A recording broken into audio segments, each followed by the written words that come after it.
हमारे चैनल में स्वागत है। वीडियो पसंद आए तो वीडियो को लाइक करें। मुंशी प्रेमचंद्र की कहानी जाड़े की रात। मुंशी प्रेमचंद की शैली में गांव में जाड़े के दिन जैसे जैसे गहराते जाते वैसे वैसे शाम जल्दी ढलाती। सूरज ढलते ही ओस की बूंदें खेतों में मोती सी चमकने लगती। हवा में ऐसी सिहरन की लगता कोई बर्फीली उंगली नाक को छू रही हो।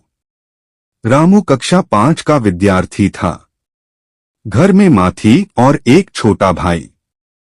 पिता की मृत्यु को 2 साल हो चुके थे और घर की जिम्मेदारी मां के कंधों पर थी। दिन में वह दूसरों के खेत में मजदूरी कर लेती, पर जाड़े में काम कम मिलने के कारण घर का चूल्हा भी कई बार ठंडा रह जाता। उस रात ठंड कुछ अधिक ही थी। हवा सर्र चलती और दरवाजे की दरारों से घर में घुस आती।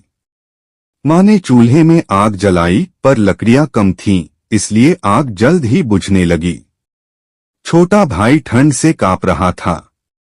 रामू बोला, मां, स्कूल से आते समय मैंने देखा था कि ठाकुर साहब के आम के बगीचे में बहुत सी सूखी टहनियां गिरी थीं। मैं ले आता हूं। मां ने घबराकर कहा। नहीं बेटा, रात के समय बगीचे में जाना ठीक नहीं, और ठाकुर के लग्गे को कोई लकड़ी छुए यह वह सहन नहीं करेगा। रामू चुप हो गया, पर भाई की कांपती देह देखकर उसका दिल पिघल गया। जाड़े में गरीब होना ही सबसे बड़ा पाप है, यह वह कम उम्र में ही सीख चुका था। कुछ देर बाद सब सो गए, पर रामू की आंखों में नींद कहा। ठंड कमरे में तीरों की तरह चुभ रही थी। मां और भाई के कपड़े पतले थे। उसने धीरे से दरवाजा खोला और बाहर निकल आया। चांद धुंध में छिपा था और खेतों पर ओस की मोटी परत जमी थी।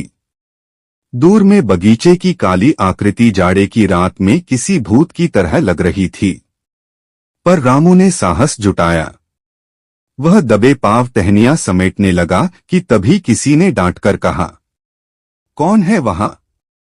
रामू के हाथ पांव ठंड से नहीं, डर से कांप उठे। यह ठाकुर साहब की आवाज थी। ठाकुर ने लालटेन उठाकर देखा। रामू को पहचानते ही बोले, अरे तू चोरी करने आया है? रामू की आंखों में आंसू भर आए। बोला, नहीं मालिक, भाई को ठंड लग रही है, बस 2-4 सूखी टहनियां ले जाता। ठाकुर कुछ क्षण उसे देखते रहे। उनके मन में न जाने क्या आया। बोले, इतनी ठंड में एक बच्चा अकेला टहनियां बटोर रहा है और हम बड़े लोग अपने दिलों पर ताले लगाए बैठे हैं। उन्होंने खुद आगे बढ़कर एक गट्ठर बांधा और रामू के हाथ में दे दिया। ले बेटा, यह ले जा, और हाँ, आगे से रात में अकेले मत आना। जब भी जरूरत हो कह देना। रामू ने आंसू पोंछते हुए कहा, मालिक, मैं आपका एहसान कैसे चुकाऊं? ठाकुर ने उसके सिर पर हाथ रखा। बेटा, इस जाड़े में किसी को आग दे दो, वही सबसे बड़ा एहसान है। रामू लकड़ियां लेकर घर पहुंचा। मां ने पूछा तो वह सिर्फ मुस्करा दिया। आग जली, छोटा भाई गर्माहट से सिमटकर सो गया और रामू बहुत दिनों बाद चैन से सोया। अगली सुबह ठंडी धूप में मां बोली, बेटा, रात को तू कहीं गया था क्या? रामू बोला, हाँ मां, लेकिन अब ठंड हमें नहीं डराएगी। दुनिया में अच्छे लोग अभी भी बचे हैं।